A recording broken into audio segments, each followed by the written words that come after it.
And that brings me now to really the Boston study, which I think was one of the highlights of ASCO, and certainly garnered a great deal of interest also at EHA.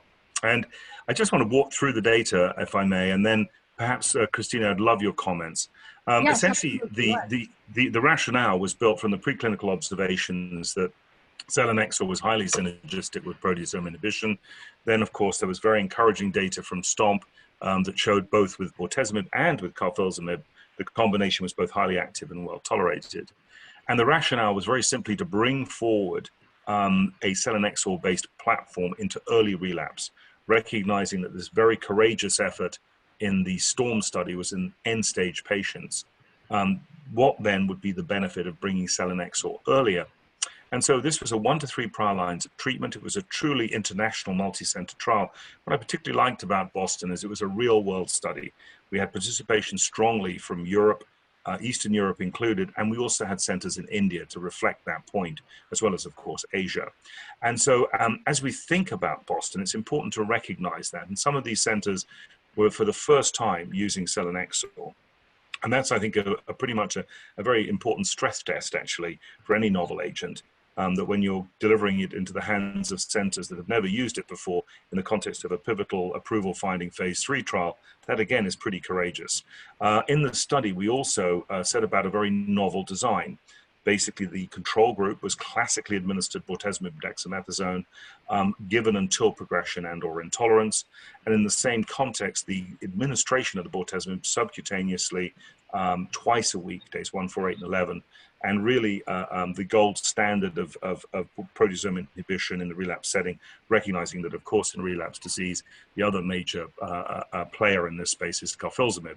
In any event, for this trial, bortezomib was the control. In the treatment arm, the experimental arm, the 3-drug platform was very, very innovative. We actually used the bortezomib on a weekly schedule. Dexamethasone dosing was also less, and the selinexor was administered weekly at 100 milligrams. Now, these were 28-day cycles versus 3 weekly cycles. And very, very importantly, what's important to note in the context of the study was that there was the ability to cross over. So in other words, if a patient was treated with bortezomib and dexamethasone alone and progressed, the patient could subsequently have selinexor added to their platform to see if they could derive clinical benefit, which I think in the phase 3 setting is an important observation and an important strategy, particularly for allowing equipoise for patients in entering any kind of randomized trial. The patients were typical of this 1 to 3 priors, and I think, again, a very real-world experience. Now, the primary outcome, of course, was very encouraging, striking PFS benefit in support of the 3 drugs over the 2. And what was also very nice was high response rates in favor of the 3 drugs versus the 2, high quality of response rates, and very interestingly, despite the crossover design, a trend in survival in favor of the 3 drugs over 2. Now, I'd love your comments on this, Christina, because obviously this was something very actually reassuring and gratifying to see. So, Christina, what were your impressions of Boston? So I like you mentioned, I like the design a lot because in reality, you know, when we design these trials, they are very often cumbersome and difficult to translate to the community. And while we are capable of supporting our patients, you know, more aggressively, we know that.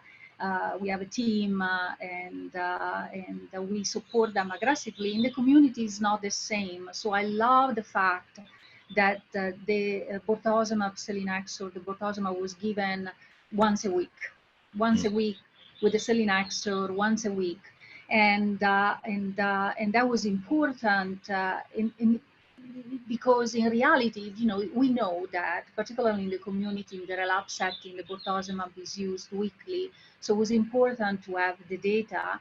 And of course, we saw less peripheral neuropathy with a weekly administration, less, you know, amount of bortezomib given compared to the control arm, and still a very effective combination. The responses were good. Lots of patients were able to achieve a deep response. including some stringent complete remissions, and that translated to a longer progression-free survival, etc. So I love to see that. I love to see this trial design that we can, bring them to the community, to the older patient, to the patients that they are incapable to sustain some of this complexity. I think you see the same in 2020. Tailoring therapy around your patients is becoming very important. The younger patient capable to sustaining the quadruplet in a upfront, maybe the relapse setting, but then we have, the more frail patients that we have to come up with the regimen that are sustainable. And the selinexor also given weekly, like we talked before, was more manageable. It was clear that the toxicity was less and more manageable. So I really I like this study for this reason: the design, the fact that the toxicity was less, including the peripheral neuropathy, which was a big deal, right, for patients with the bortezomib. So the peripheral neuropathy was actually one of the primary endpoint and was met.